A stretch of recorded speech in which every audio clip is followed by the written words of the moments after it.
Hi students, last క్లాస్లో మనం ఏం డిస్కస్ చేసుకున్నామమ్మా, పొటెన్షియల్ ఎనర్జీ అంటే ఏంటి, గ్రూప్ ఆఫ్ ఛార్జెస్ వల్ల వచ్చేటువంటి పొటెన్షియల్ ఎనర్జీ అనేది ఎంత ఉంటుంది అనేది మనం లాస్ట్ క్లాస్లో డిస్కస్ చేసుకున్నాము. అదేవిధంగా డైపోల్ని కనుక మనం ఒక యూనిఫామ్ ఎలక్ట్రిక్ ఫీల్డ్లో ప్లేస్ చేసినట్లయితే దానికి వచ్చేటువంటి పొటెన్షియల్ ఎనర్జీ ఎంతో కూడా ఫైండ్ అవుట్ చేసాం. ఇప్పుడు ఈరోజు క్లాస్లో ఏం చూద్దాము అంటే relation between the intensity of electric field and electric potential.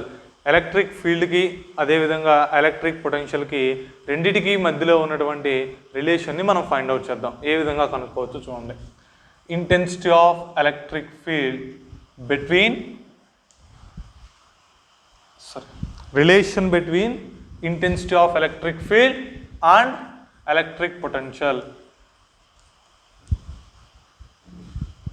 E and V, ఈకి వీకి మధ్యలో ఉండేటువంటి రిలేషన్ని మనం ఫైండ్ అవుట్ చేయాలి. అయితే ఈవి రెండు కూడా సేమ్గానే ఉంటాయంటే ఉండవు, మీకు ఆల్రెడీ తెలుసు.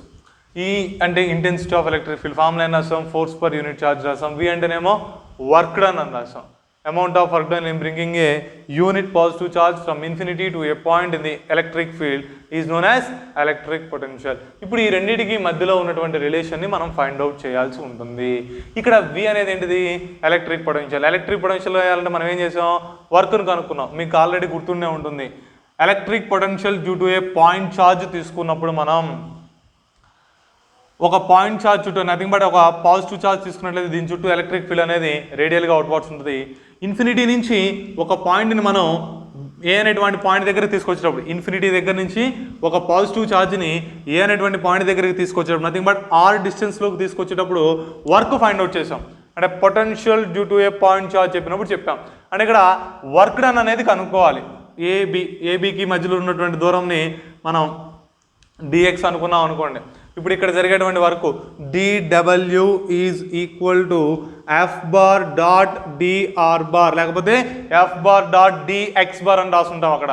ఓకే, ఇది ఆల్రెడీ మీకు చెప్పిందే కాబట్టి నేను మళ్ళీ ఎక్స్ప్లెయిన్ చేయటం లేదు. అక్కడ మనకి electric potential due to point charge కనుక్కునేటప్పుడు dw is equal to F bar dot dx bar అనైనా రాసుంటాం, లేదా dr బార్ అని రాసుంటాం. మామూలుగా నేనైతే dx అని చెప్పుంటాను, ఎందుకంటే ఆ ఎక్స్ని వేరియబుల్ కింద తీసుకొని ఇంటిగ్రేట్ చేయాలి కాబట్టి. కానీ ఇక్కడ మనం రిలేషన్ ఫైండ్ అవుట్ చేస్తున్నాం కాబట్టి డైరెక్ట్గా నేను dr అని రాసేస్తున్నా. ఇప్పుడు ఈ ఎఫ్ ప్లేస్లో ఏం రాసాం, Q0 ఇంటూ ఈ అని రాసాం. గుర్తుందే, F bar is equal to Q0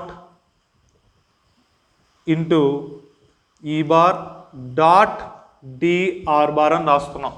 తర్వాత E bar dot dr bar అంటే dr బార్ అనేది ఏంటిది, డిస్ప్లేస్మెంట్ ఎటు ఉంటుంది, లెఫ్ట్ సైడ్ ఉంటుంది. ఈ బార్ అనేది ఏంటిది, ఎలక్ట్రిక్ ఫీల్డ్. ఎలక్ట్రిక్ ఫీల్డ్ ఎటు ఉంటుంది, రైట్ సైడ్ ఉంటుంది. రెండు ఎలా ఉన్నాయి, ఆపోజిట్ డైరెక్షన్లో ఉన్నాయి. కాబట్టి యాంగిల్ ఎంత అవుతుంది, 180 డిగ్రీస్. ఇదిగోండమ్మా, dr బార్ అనేది ఇటువైపు ఉంటుంది, లెఫ్ట్ సైడ్.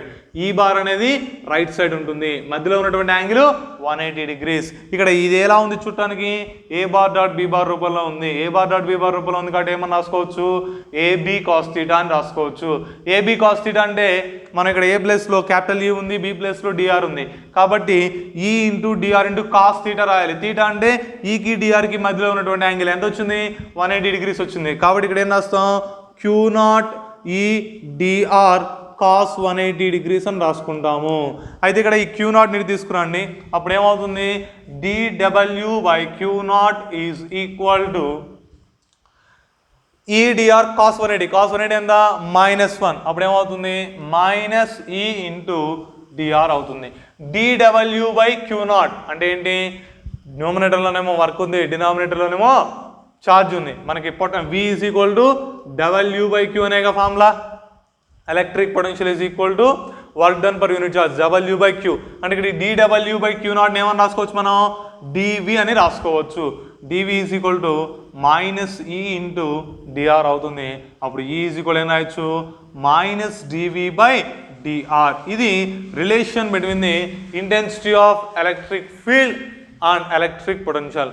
ఒకవేళ మనకి V తెలిసి ఈ కావాలి అన్నప్పుడు ఈక్వేషన్ వాడతాం. ఒకవేళ నాకు ఈ తెలుసు అంటే ఇంటెన్సిటీ ఆఫ్ ఎలక్ట్రిక్ ఫీల్డ్ ఈ తెలుసు, నాకు V కావాలి, అప్పుడేం రాయొచ్చు, V is equal to minus integral E bar dot dr bar రాసుకోవచ్చు. లేకపోతే సింపుల్గా minus integral E into DR అని రాసినా పర్వాలేదు, ఎలా అయినా రాసుకోవచ్చు. ఏం లేదమ్మా, ఇదిగోండి ఈ డిఆర్ని తీసుకొచ్చాం కదా, ఇక్కడే చూడండి ఈ ఈక్వేషన్ మనం ఇంటిగ్రేట్ చేసాం అనుకోండి, ఏమైంది integral dV is equal to minus integral E into dr అయింది. ఇంటిగ్రల్ డివి అంటే వి, అప్పుడు వి ఈజ్ ఈక్వల్ ఏమైంది minus integral E into dr. ఇది relation between the intensity of electric field and electric potential. Electric ఫీల్డ్కి electric పొటెన్షియల్కి మధ్యలో ఉన్నటువంటి relation ఈ విధంగా రాసుకున్నాం. యాక్చువల్ ప్రొసీజర్ అయితే ఈ విధంగా మనం ఫైండ్ అవుట్ చేయాలి. అయితే దీన్ని మనం ఇలానే కాదు వేరే విధంగా కూడా మనం తెలుసుకోవచ్చు. ఎలాగో చూడండి, ఇంటెన్సిటీ ఆఫ్ ఎలక్ట్రిక్ ఫీల్డ్ ఈకి ఫార్ములా ఏమొచ్చింది మనకి 1/4πε0 ఇంటూ Q/r² అని వచ్చింది. Intensity of electric field due to a point charge. అదేవిధంగా intensity of electric field due to a intensity of electric potential due to a point charge ఏమొచ్చింది V is equal to 1/4πε0 into Q/r అని వచ్చింది. అంతేనా? ఇప్పుడు ఇక్కడ మీరు క్లియర్గా గమనిస్తే ఇందులో r²ని నేను r ఇంటూ r కింద రాసుకోవచ్చు కదా. ఇంతవరకు మీకు ఎలా ఉంది చూడండి, v రూపంలో ఉంది. అప్పుడు E ఈజ్ ఈక్వల్ ఏమైంది V/r అయింది. ఈజ్వల్ ఏమైంది V/r. ఇది ఎప్పుడు వాడదాము అంటే మనం కాన్స్టెంట్ వాల్యూస్ అప్పుడు వాడతాం. వేరియబుల్ ఉన్నప్పుడు ఇవి వాడాల్సిందే. కాన్స్టెంట్ ఉన్నప్పుడు ఈ విధంగా వాడాలి. అయితే వేరియబుల్ అయితే ఈ ఫార్ములాను కూడా మనం దీని నుంచి కనుక్కోవచ్చు. ఎలాగో చూడండి, ఇక్కడ ఏముంది V is equal to 1/4πε0 into Q/r ఉంది. ఇక్కడ మనకేముంటుంది Q/r² ఉంటుంది. ఇక్కడ r కాస్త ఏమవ్వాలి r² అవ్వాలి. అంటే డెరివేటివ్ చేస్తే సరిపోద్దిగా. ఇదిగోండి dV/dr differentiating with respect to r చేస్తే మనకి డిఫరెన్షియేషన్ చేసేటప్పుడు ఎప్పుడైనా సరే ఏమవ్వాలి, కాన్స్టెంట్స్ని మనం బయట రాసుకోవాలి, వేరియబుల్ని లోపల ఉంచుకోవాలి. ఇందులో 1/4πε0 అని ఉంది. ఈ 1/4πε0 అనేది కాన్స్టెంట్ వేరియబులా? కాన్స్టెంటే. నెక్స్ట్ Q అనేది ఛార్జ్ కూడా కాన్స్టెంటే. కాబట్టి దాన్ని బయట రాసాం అనుకోండి, Q/4πε0 into d/dr of 1/r అని వస్తుంది. d/dr of 1/r. మీ అందరికి తెలుసు d/dx ఆఫ్ 1/x అంటే ఎంత వస్తుందమ్మా -1/x² వస్తుంది. మీ అందరికి మ్యాథమెటిక్స్లో వస్తుంది d/dx ఆఫ్ 1/x అంటే ఎంత -1/x². ఇప్పుడు అదే వాల్యూ నేను ఇక్కడ సబ్స్టిట్యూట్ చేస్తాను. ఇక్కడ x ప్లేస్లో ఎంత ఉంది r ఉంది. కాబట్టి అప్పుడు మనకేమైంది dV/dr is equal to Q/4πε0 into -1/r². ముందు మైనస్ రాస్తున్నాను, ఇక్కడ r² రాసా. ఈ Q/4πε0 ఇంటూ r² అంటే ఈ రాసుకోవచ్చుగా. అప్పుడు ఈ వాల్యూ ఇక్కడ సబ్స్టిట్యూట్ చేస్తే ఏమైంది dV/dr is equal to -e అయింది. అప్పుడు E is equal to -dV/dr. Okay, అంటే ఇంటెన్సిటీ ఆఫ్ ఎలక్ట్రిక్ ఫీల్డ్కి అదేవిధంగా ఎలక్ట్రిక్ పొటెన్షియల్కి మధ్యలో ఉన్నటువంటి రిలేషన్ని మనం వర్క్ ఫార్ములా నుంచి డెరైవ్ చేసుకోవచ్చు. అదేవిధంగా మనకి తెలిసినటువంటి పాయింట్ ఛార్జ్ నుంచి వచ్చేటువంటి intensity of electric field, electric potential ఆ రెండు వాల్యూస్ని ఉపయోగించి కూడా మనం రిలేషన్స్ని యూజ్ చేసుకోవచ్చు. గుర్తుపెట్టుకోండి అమ్మా, మనం తీసుకునేవి కనుక వేరియబుల్ ఫామ్లో ఉన్నట్లయితే ఈ ఫామ్లో వాడాలి. అంటే V కానీ E కానీ వేరియబుల్ అవుతుంటే, వేరియబుల్ అని ఎప్పుడు చెప్తాం, అక్కడ డిస్టెన్స్ అనేది ఉందనుకోండి. ఆ టర్మ్లో డిస్టెన్స్ ఉందంటే డిస్టెన్స్ మారుతూ ఉంటే ఇంటెన్సిటీ ఆఫ్ ఎలక్ట్రిక్ ఫీల్డ్ మారుద్ది, ఎలక్ట్రిక్ పొటెన్షియల్ మారుద్ది. అంటే వేరియబుల్ టర్మ్స్ అయినప్పుడు మాత్రమే మనం E is equal to -dV/dr వాడాలి. అదే కాన్స్టెంట్ టర్మ్స్ అయితే E is equal to V/r use చేసుకోవాలి. ఓకే, ఇంతవరకు relation between the intensity of electric field and electric potential. సరే, నెక్స్ట్ చూద్దాం. మీ అందరికీ కండక్టర్స్, ఇన్సులేటర్స్ అంటే తెలుసు. What are conductors, what are insulators? Conductors are nothing but the materials which can transfer the charge from one place to another place. మనం తీసుకున్నటువంటి ఛార్జ్ని కనుక ఒక చోటు నుంచి ఇంకో చోటికి పంపించగలిగినట్లయితే ఆ మెటీరియల్ని మనం ఏం పిలుస్తాం, కండక్టర్ అంటాం. ఫర్ ఎగ్జాంపుల్ మనం ఐరన్ రాడ్ తీసుకున్నాం. ఐరన్ రాడ్కి ఒకవైపు ఛార్జ్ ఇచ్చినట్లయితే ఆ ఛార్జ్ మొత్తం ఏమవుతుంది, అవతల వైపుకి వెళ్తుంది ఆటోమేటిక్గా. ఎందుకని, అది మొత్తం మెటల్ కండక్టర్ కాబట్టి. ఫర్ ఎగ్జాంపుల్ కొంత ఛార్జ్ ఇచ్చాను, ఇదిగోండి ఇది ఐరన్ రాడ్ అనుకోండి, దీన్ని నేను ఇక్కడ ఇచ్చా ఛార్జ్, కానీ ఈ ఛార్జ్ ఏమైంది మొత్తం డిస్ట్రిబ్యూట్ అయింది. అంటే ఒక చోటు నుంచి ఇంకో చోటికి పంపిస్తూనే ఉంటుంది. ఒకవేళ ఇటు పక్కన వేరే ఆబ్జెక్ట్ ఏదన్నా కాంటాక్ట్లో ఉందనుకోండి, దాంట్లోకి కూడా పోయిద్దిగా. అంటే ఆ మెటీరియల్ ఏం చేస్తుంది, ఛార్జ్ని ఒక ప్లేస్ నుంచి ఇంకో ప్లేస్కి పంపిస్తుంది. వాటిని ఏమంటాం మనం, కండక్టర్స్ అంటాం. కండక్టర్స్ అంటే ఏంటమ్మా, the materials which can transfer charge from one place to another place are known as conductors.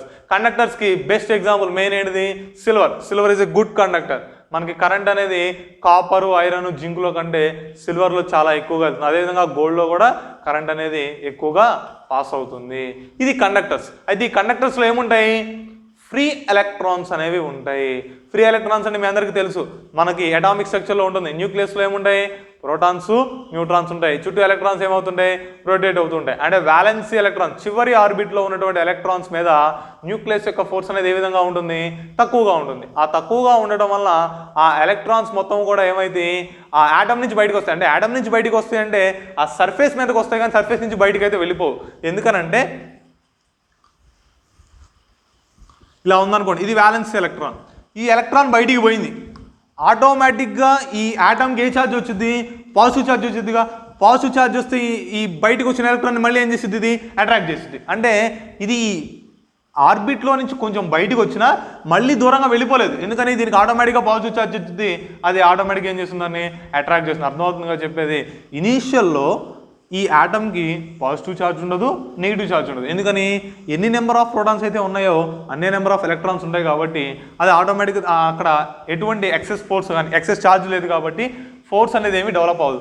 ఎప్పుడైతే వ్యాలెన్సీ ఎలక్ట్రాన్ అనేది బయటికి వస్తుందో ఆ బయటికి వచ్చినటువంటి వ్యాలెన్స్ ఎలక్ట్రాన్ దూరంగా వెళ్ళిపోగలుగుతుందా? వెళ్ళిపోలేదు. ఎందుకని ఎలక్ట్రాన్ బయటికి రాగానే దీనికి పాజిటివ్ ఛార్జ్ అనేది ఎక్కువైంది. పాజిటివ్ ఛార్జ్ ఎక్కువైంది కాబట్టి ఆటోమేటిక్గా ఏం చేసింది? ఎలక్ట్రోస్టాటిక్ ఫోర్స్ను అప్లై చేసింది. ఎలక్ట్రోస్టాటిక్ ఫోర్స్ను అప్లై చేయడం వల్ల మళ్ళీ ఎలక్ట్రాన్ ఏమైంది? వెనక్కి వస్తుంది. అంటే ఇది జస్ట్ మనం తీసుకున్నటువంటి సబ్స్టెన్స్లో ఉన్న యాటమ్స్లో ఒక యాటమ్ నుంచి ఒక యాటమ్కి పక్క పక్కన తిరుగుతూనే ఉంటుంది, కానీ అంతేగాని దాని యొక్క సర్ఫేస్ని దాటి బయటికి పోదు. అంటే ఇప్పుడు మనం ఈ ఐరన్ రాడ్ తీసుకున్నాం, ఈ ఐరన్ రాడ్ మీద సర్ఫేస్ మీద ఫ్రీ ఎలక్ట్రాన్స్ అనేవి నెంబర్ ఆఫ్ ఉంటాయి, కానీ అవి బయటికి వెళ్తాయంటే వెళ్ళవు, ఆ సర్ఫేస్ మీద అలానే ఉండిపోతాయి. ఓకే, అదే మనం ఇన్సులేటర్ తీసుకున్నాం అనుకోండి. ఇన్సులేటర్ అంటే ఏంటి? ఇది ఛార్జ్ ఒక చోటు నుంచి ఇంకో చోటికి పంపించింది. ఇన్సులేటర్ ఛార్జ్ని ఒక చోటు నుంచి ఇంకో చోటికి పంపించదు. The materials which cannot pass charge from one place to another place. ఒక ప్లేస్ నుంచి ఇంకో ప్లేస్కి ఛార్జ్ని పంపించట్లేదు అనుకోండి, వాటిని ఏమంటాం? ఇన్సులేటర్స్ అంటాం. ఇన్సులేటర్స్ ఏంటి? ఎగ్జాంపుల్ వుడ్, మైకా, గ్లాసు, ఇవన్నీ కూడా దీనికి ఎగ్జాంపుల్స్ అవుతాయి. ఇన్సులేటర్స్ ఎగ్జాంపుల్ అయితే అందులో ఏం జరుగుతుంది? మనం ఛార్జ్ ఒక చోటు ఇస్తే అక్కడే ఉండిపోతుంది, అంటే ఇట్ విల్ బి లోకలైజ్డ్ దే. ఓకే, అది ఇన్సులేటర్. ఇది కండక్టర్. ఇన్సులేటర్స్లో కొన్ని డైఎలక్ట్రిక్స్ ఉంటాయి, డై ఎలక్ట్రిక్స్ అంటాం అమ్మ. అది dielectric. Dielectric is nothing but an insulator. The insulator which can transmit the electrical effects without conducting is known as dielectric. మనం తీసుకున్నటువంటి మెటీరియల్ అనేది కండక్షన్ జరగకుండా, అంటే ఎలక్ట్రాన్స్ అనేవి నథింగ్ బట్ చార్జెస్ అనేవి ఒక చోటు నుంచి ఇంకో చోటికి పంపించకుండా electrical effects nothing but electric ఫీల్డ్ని కానీ ఎలక్ట్రిక్ పొటెన్షియల్ని కానీ పంపించగలుగుతున్నాయి అనుకోండి, అటువంటి వాటిని ఏమంటాం? డైఎలక్ట్రిక్స్ అంటాం. డైఎలక్ట్రిక్స్ అంటే ఏంటమ్మా? The materials which can transmit the electrical effects without conducting is known as dielectric. మనం తీసుకున్నటువంటి మెటీరియల్ అనేది ఛార్జ్ని ఒక చోటు నుంచి ఇంకో చోటికి పంపించకుండా ఎలక్ట్రికల్ ఎఫెక్ట్స్ని మాత్రమే పంపిస్తే, ఎలక్ట్రికల్ ఎఫెక్ట్స్ అంటే వాటి యొక్క టర్మ్స్ ఎలక్ట్రోస్టాటిక్ ఫోర్స్ కావచ్చు, ఎలక్ట్రిక్ ఫీల్డ్ కావచ్చు, ఎలక్ట్రిక్ పొటెన్షియల్, వీటిని మాత్రం డెవలప్ చేయగలిగితే వాటిని ఏమంటాం? డైఎలక్ట్రిక్స్ అంటాం. డైఎలక్ట్రిక్స్ గురించి తర్వాత మళ్ళీ తర్వాత క్లాస్లో డీప్గా డిస్కస్ చేసుకుందాం. సరే, ఈరోజు ఏం చూద్దామంటే behaviour of and conductor in a electric field. మనం ఒక ఎలక్ట్రిక్ ఫీల్డ్లో కండక్టర్ని కనుక ప్లేస్ చేసినట్లయితే అక్కడ ఆ కండక్టర్కి ఉండేటువంటి ప్రాపర్టీస్ ఏంటి అని చూద్దాం. Conductor in an external electric field.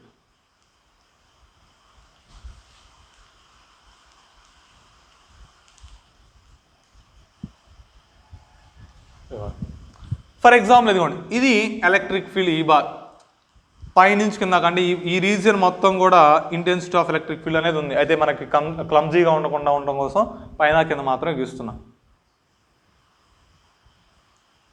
ఇది కండక్టర్. ఓకే, బయట నుంచి మనం ఎలక్ట్రిక్ ఫీల్డ్ అప్లై చేసాం, అంటే ఇక్కడ కూడా ఉంది ఎలక్ట్రిక్ ఫీల్డ్, ఇటు నుంచి ఇటువైపు మొత్తం ఉంది. అయితే నేను దాని మీద గీస్తే మీకు అర్థం కాదని చెప్పి నేను విడిగా గీసాను అనమాట. ఇది ఈ bar intensity of electric field. ఇప్పుడు ఈ కండక్టర్లో ఏమున్నాయి? ఫ్రీ ఎలక్ట్రాన్స్ అనేవి ఉన్నాయి. ఈ ఫ్రీ ఎలక్ట్రాన్స్ మీద ఫోర్స్ అనేది ఉంటుందా ఉండదా? ఉంటుంది. ఎందుకని మనం ఎలక్ట్రిక్ ఫీల్డ్ అప్లై చేసాము అంటే ఆటోమేటిక్గా అక్కడ ఛార్జెస్ ఉంటేనే ఎలక్ట్రిక్ ఫీల్డ్ డెవలప్ అవుతుంది. ఇప్పుడు ఎలక్ట్రిక్ లైన్స్ ఆఫ్ ఫోర్స్ ఎప్పుడు కూడా ఎక్కడ స్టార్ట్ అవుతాయి? పాజిటివ్ ఛార్జ్ దగ్గర స్టార్ట్ అవుతాయి, నెగిటివ్ ఛార్జ్ దగ్గర ఎండ్ అవుతాయి. అంటే ఇప్పుడు లెఫ్ట్ సైడ్ ఏమో పాజిటివ్ ఛార్జ్ ఉన్నట్టు, రైట్ సైడ్ ఏమో నెగిటివ్ ఛార్జ్ ఉన్నట్టు. ఈ ఎలక్ట్రిక్ ఫీల్డ్ అప్లై చేయడం వల్ల ఈ కండక్టర్లో ఉన్నటువంటి ఫ్రీ ఎలక్ట్రాన్స్ మొత్తము కూడా ఎటువైపు వెళ్తాయి? ఈ పాజిటివ్ ఛార్జ్ అట్రాక్ట్ చేస్తుంది. ఇలా నెగిటివ్ని అట్రాక్ట్ చేసింది పాజిటివ్ మొత్తం. అదేవిధంగా ఇటు నెగిటివ్ అట్రాక్ట్ అయింది, ఇటు నెగిటివ్ ఉంది, ఆటోమేటిక్గా ఏమైంది? పాజిటివ్. అంటే అయాన్స్ అనేవి ఆటోమేటిక్గా ఇటువైపు బౌండ్ అయిపోతాయి. అయితే ఇప్పుడు ఇక్కడ మీరు గమనించినట్లయితే బయట నుంచి మనం అప్లై చేసేటువంటి ఎలక్ట్రిక్ ఫీల్డ్ లెఫ్ట్ సైడ్ నుంచి రైట్ సైడ్కి ఉంది ఈ బార్. ఇప్పుడు లోపల కూడా ఒక ఛార్జ్ అనేది క్రియేట్ అవుతుంది కదా. ఈ ఛార్జ్ క్రియేట్ అయితే ఈ ఛార్జ్ కూడా ఏం చేస్తుంది? ఇంకొక ఎలక్ట్రిక్ ఫీల్డ్ క్రియేట్ చేస్తుంది ఇటువైపు నుంచి. ఈ ఐ అంటాం. ఐ అంటే ఏంటంటే ఇండ్యూస్డ్ అని అర్థం అమ్మ. ఈ లోపల వచ్చినటువంటి ఛార్జెస్ని మనం ఏమని పిలుస్తామంటే ఇండ్యూస్డ్ ఛార్జెస్ అంటాం. ఏమని పిలుస్తారు? ఇండ్యూస్డ్ ఛార్జెస్ అంటాం ఈ నెగిటివ్ని ప్లస్ని. ఈ ఇండ్యూస్డ్ ఛార్జెస్ కూడా ఏం చేస్తాయి? ఒక ఎలక్ట్రిక్ ఫీల్డ్ని డెవలప్ చేస్తాయి. దాన్ని ఏమంటాం? ఇండ్యూస్డ్ ఎలక్ట్రిక్ ఫీల్డ్ అంటాం. ఈ ఐ బయట నుంచి మనం అప్లై చేసినటువంటి ఎలక్ట్రిక్ ఫీల్డ్ ఏమో ఈ, లోపల డెవలప్ అయినటువంటి ఎలక్ట్రిక్ ఫీల్డ్ ఏమో ఈ ఐ, ఇండ్యూస్డ్ ఎలక్ట్రిక్ ఫీల్డ్. అయితే ఇప్పుడు ఇక్కడ మీరు గమనించినట్లయితే ఈ ఇండ్యూస్డ్ ఎలక్ట్రిక్ ఫీల్డ్ అనేది అప్లైడ్ ఎలక్ట్రిక్ ఫీల్డ్కి ఆపోజిట్ డైరెక్షన్లో ఉంది. ఇప్పుడు ఫర్ ఎగ్జాంపుల్ ఇదిగోండి, లోపల కూడా ఒక ఎలక్ట్రిక్ ఫీల్డ్ ఉందిగా, ఇంకొక ఎలక్ట్రాన్ ఇక్కడ ఉంది, ఇది ఇటు పోతుంది. ఇది ఇటు పోయేటప్పుడు ఈ ఎలక్ట్రిక్ ఫీల్డ్ ఏం చేస్తుంది? ఇటువైపు అట్రాక్ట్ చేస్తుందిగా. అర్థమవుతుందో చెప్పేది? బయట నుంచి మనం అప్లై చేసినటువంటి ఎలక్ట్రిక్ ఫీల్డ్ అనేది ఎలక్ట్రాన్స్ని లెఫ్ట్ సైడ్ అట్రాక్ట్ చేస్తుంది. అదేవిధంగా లోపల డెవలప్ అయినటువంటి ఎలక్ట్రిక్ ఫీల్డ్ అనేది ఎలక్ట్రాన్స్ని రైట్ సైడ్ అట్రాక్ట్ చేస్తుంది. ఫర్ ఎగ్జాంపుల్ ఇదిగోండి, ఇక్కడ ఒక ఎలక్ట్రాన్ ఉంది. ఈ ఎలక్ట్రాను బయట ఎలక్ట్రిక్ ఫీల్డ్ వల్లేమో లెఫ్ట్ సైడ్ ఫోర్స్ని ఎక్స్పీరియన్స్ చేస్తుంది, లోపల ఉన్నటువంటి ఎలక్ట్రిక్ ఫీల్డ్ ఏం చేస్తుంది? రైట్ సైడ్ ఫోర్స్ని ఎక్స్పీరియన్స్ చేస్తుంది. అంటే ఇక్కడ ఏం జరుగుతుంది? ఎలక్ట్రాన్స్ అనేవి లెఫ్ట్ సైడ్ పెరుగుతూ పోతే లోపల ఉన్నటువంటి ఇండ్యూస్డ్ ఛార్జ్ కూడా ఏమైంది? పెరుగుతూ పోయింది. ఈ విధంగా ఎప్పటి వరకు పెరిగే అవకాశం ఉంటుంది? బయట వైపు మనం ఎంతైతే ఎలక్ట్రిక్ ఫీల్డ్ని అప్లై చేశామో లోపల కూడా అంతే ఎలక్ట్రిక్ ఫీల్డ్ వచ్చేంత వరకే పాసిబుల్ అయింది. ఎందుకని? ఇది చూడండి, దీని మీద లెఫ్ట్ సైడ్ ఫోర్స్ ఉంది, రైట్ సైడ్ ఫోర్స్ ఉంది. లెఫ్ట్ సైడ్ ఫోర్స్ ఎక్కువ ఉంటే లెఫ్ట్ సైడ్ పోద్ది, రైట్ సైడ్ ఫోర్స్ ఎక్కువ ఉంటే రైట్ సైడ్ పోద్ది. ఇప్పుడు లెఫ్ట్ సైడ్ పోతూ ఉన్నాయి ఎలక్ట్రాన్స్ అనేవి, ఎప్పటి వరకు పోతూనే ఉన్నాయి. ఇప్పుడు ఎక్కడో ఒక చోట ఈ ఎలక్ట్రాన్ మీద లెఫ్ట్ సైడ్ ఉండే ఫోర్సు, రైట్ సైడ్ ఉండే ఫోర్సు ఈక్వల్ అవుతాయి కదా. ఈక్వల్ అయిన తర్వాత ఆ ఎలక్ట్రాన్ లెఫ్ట్ సైడ్ పోదు, రైట్ సైడ్ పోదు, అక్కడే ఉంటుంది. అంటే ఈ అకామిడేషన్ ఆఫ్ ఛార్జెస్ ఏమవుతాయి? ఆగిపోతుంది. అంటే ఇప్పుడు మనం బయట నుంచి ఎలక్ట్రిక్ ఫీల్డ్ అప్లై చేస్తే ఎలక్ట్రాన్స్ అనేవి కంటిన్యూస్గా డిస్ట్రిబ్యూట్ అవ్వవు, ఏదో కొంత లిమిట్ వరకు మాత్రమే డిస్ట్రిబ్యూట్ అవుతాయి. ఎప్పటి వరకు అవి డిస్ట్రిబ్యూట్ అవుతాయి అంటే లోపల వచ్చేటువంటి ఎలక్ట్రిక్ ఫీల్డ్ అనేది బయట అప్లై చేసినటువంటి ఎలక్ట్రిక్ ఫీల్డ్కి సమానం అయ్యేంత వరకు మాత్రమే డిస్ట్రిబ్యూట్ అవుతాయి. అంటే ఇప్పుడు దీన్ని బట్టి మనం ఏం చెప్పుకోవచ్చు? ఈ నెట్ ఈజ్ ఈక్వల్ టు 0. అంటే లోపల ఉండేటువంటి నెట్ ఎలక్ట్రిక్ ఫీల్డ్ 0. మా ఎలక్ట్రిక్ ఫీల్డ్ ఉంది, నెట్ ఎలక్ట్రిక్ ఫీల్డ్ వేరు, ఎలక్ట్రిక్ ఫీల్డ్ వేరు. ఈ అనేటువంటి ఎలక్ట్రిక్ ఫీల్డ్ ఉంది, నెట్ ఎలక్ట్రిక్ ఫీల్డ్ ఎంత? 0. నథింగ్ బట్ లేకపోతే రాస్తాను. ఈ నెట్ ఈక్వల్ టు ఈ బార్ ఎటు ఉంది? రైట్ సైడ్ ఉంది కాబట్టి పాజిటివ్ రాశాను. ఈ ఐ ఎటు ఉంది? లెఫ్ట్ సైడ్ ఉంది కాబట్టి నెగిటివ్ రాశాను. ఈ బార్ మైనస్ ఈ ఐ బార్. మనం ఇక్కడ ఏమంటున్నాం? రెండు కూడా ఈక్వల్ అయ్యేంత వరకు అకామిడేషన్ జరుగుతుంది అన్నాం. అంటే రెండు ఈక్వల్ అవుతున్నాయిగా. అంటే ఈ ఐ ఈజ్ ఈక్వల్ ఏమైంది? ఈ బార్ అయింది. అప్పుడు రెండు క్యాన్సిల్ అయితే ఏం మిగిలింది? 0. ఈ నెట్ ఈక్వల్ టు 0 అవుతుంది. అంటే దీన్ని బట్టి మనం ఏం చెప్పొచ్చు? Inside the conductor intensity of electric field ఈ ఈక్వల్ టు 0. మనం తీసుకున్నటువంటి కండక్టర్కి లోపల వైపున ఇంటెన్సిటీ ఆఫ్ ఎలక్ట్రిక్ ఫీల్డ్ అనేది 0 అంతే. నెక్స్ట్, దీని లోపల ఫ్రీ ఛార్జెస్ అనేవి ఏమైనా ఉన్నాయా? నథింగ్ బట్ ఈ మధ్యలో ఛార్జ్ అనేది ఏమైనా ఉందా లేదా? ఎలా కనుక్కోవచ్చు? నేను ఇక్కడ ఒక బాక్స్ తీసుకుంటున్నా, ఇక్కడ బాక్స్ తీసుకున్నా. ఈ బాక్స్ లోపల ఛార్జ్ ఉందో లేదో మనకు తెలియదు. ఛార్జ్ ఉందా లేదా అనేది మనకు అనవసరం, మనకు తెలియదు, కనుక్కుందాం. ఇప్పుడు దీని లోపల ఛార్జ్ ఉంటే ఫ్లక్స్ వచ్చేది కదా. According to the Gauss law ఫ్లక్స్కి ఫార్ములా అయింది phi is equal to Q/ε0. According to Gauss law flux phi is equal అంతా Q/ε0. దీన్ని మనం ఏం రాయొచ్చు? Integral E close integral E bar dot DS bar is equal to Q/ε0 అని కూడా రాసుకుంటాం. ఇదే గాస్ లా. ఇలా రాయొచ్చు, ఇలా రాయొచ్చు. ఇప్పుడు ఈ లోపల ఛార్జ్ ఉందా లేదా మనకు తెలియట్లేదు, అది కనుక్కోవాలి. ఈ లోపల ఏమి జీరో అని తెలుసు, ఎలక్ట్రిక్ ఫీల్డ్ జీరో అని తెలుసు. ఇక్కడ వచ్చింది కదా, inside electric field is equal ఎంత, జీరో. అంటే ఈ లోపల ఎలక్ట్రిక్ ఫీల్డ్ ఏం లేదుగా, అంటే ఈ ప్లేస్ ఎంత సబ్స్టిట్యూట్ చేసుకోవచ్చు, జీరో సబ్స్టిట్యూట్ చేసుకోవచ్చుగా. జీరో ఇంటూ ఎనీథింగ్ ఈక్వల్ ఎంత, జీరో. అప్పుడు జీరో ఈజ్ ఈక్వల్ ఏమైంది, క్యూ బై ఎప్సిలాన్ అన్నాడు. అంటే క్యూ ఈజ్ ఈక్వల్ ఎంత, జీరో. అంటే దీన్ని బట్టి మనం ఏం చెప్పొచ్చు, there is no charge inside the conductor when it is placed in electric field. Inside the conductor charge equal to 0. అంటే లోపల వైపున ఫ్రీ చార్జెస్ అనేవి ఏమి ఉండవు. ఓకే, నెక్స్ట్ Q0 అన్నాం. సరే మరి Q0 అన్నారు, లోపల ఎలక్ట్రిక్ ఫీల్డ్ ఆడ నుంచి వచ్చింది సార్. ఇప్పుడు ఈ ఉంది కదా, నెట్ జీరో. అంటే బయటది లోపలిది మొత్తం మనం యాడ్ చేసినప్పుడు నెట్ జీరో వచ్చింది, బాగానే ఉంది. కానీ బయటది మనం క్యాన్సిల్ చేయాలంటే లోపల కూడా ఎలక్ట్రిక్ ఫీల్డ్ ఉండాలి కదా. ఆ ఎలక్ట్రిక్ ఫీల్డ్ రావాలంటే మరి ఛార్జ్ ఉండాలి. ఆ ఛార్జ్ ఎక్కడ ఉంది, మీరు కరెక్ట్గా గమనిస్తే ఇవి మొత్తం ఎడ్జెస్లో ఉన్నాయి. అంటే ఏం చెప్పొచ్చు, what ever may be the charge given to A conductor, it must be resides on the surface of the conductor. మనం ఎంత ఛార్జ్ ఇచ్చినా సరే ఆ ఛార్జ్ మొత్తం కూడా ఏమవుతుంది, సర్ఫేస్ పై వైపునే మాత్రమే ఉంటుంది, లోపల వైపున ఏమీ ఉండదు. ఫర్ ఎగ్జాంపుల్ నేను ఒక స్పియర్ తీసుకున్నా, ఈ స్పియర్కి ఛార్జ్ ఇస్తే ఈ ఛార్జ్ ఇచ్చినటువంటి ఈ ఛార్జ్ మొత్తం కూడా ఎక్కడ ఉంటుంది, ఈ స్పియర్ పై భాగాన్ని మాత్రమే ఉంటుంది, అంటే సర్ఫేస్ మీద మాత్రమే ఉంటుంది.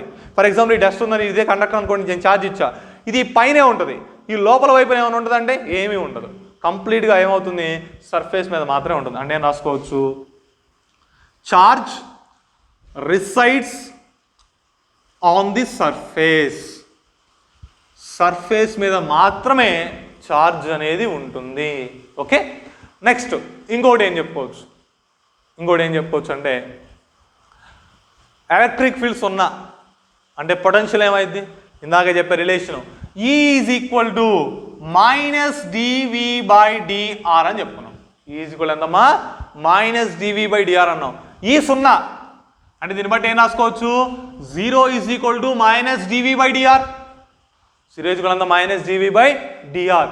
ఒక డెరివేటివ్ అనేది జీరో ఎప్పుడు అవుతుంది, ఆ వాల్యూ కనుక కాన్స్టెంట్ అయితేనే జీరో అవుతుంది. ఫర్ ఎగ్జాంపుల్ ఇక్కడ మనం d by dx of A is equal to zero అని రాసాం. అంటే ఏ అనేది ఏమైంది, అక్కడ కాన్స్టెంట్ వాల్యూ అయింది. అంటే ఇక్కడ కూడా అలానే DV by DR is equal to zero. అంటే వి అనేది ఏమవ్వాలి, కాన్స్టెంట్ అవ్వాలి. అంటే ఏం చెప్పుకోవచ్చు మనం ఇక్కడ, V equal to constant inside the conductor. కండక్టర్కి లోపల వైపున పొటెన్షియల్ అనేది ఎలా ఉంటుంది, కాన్స్టెంట్గా ఉంటుంది. అది ఒకటి. ఇంకొకటి, electric lines of force are always normal to the surface అని చెప్పాం. మీకు already electric lines of force చెప్పినప్పుడు చెప్పాను. Electric lines of force are always normal to the surface of the conductor. Conductor యొక్క సర్ఫేస్కి నార్మల్గానే మనకి ఎలక్ట్రిక్ లైన్స్ అనేవి ఉంటాయి. సరే ఎందుకు అనేది ఇప్పుడు చెప్తాను.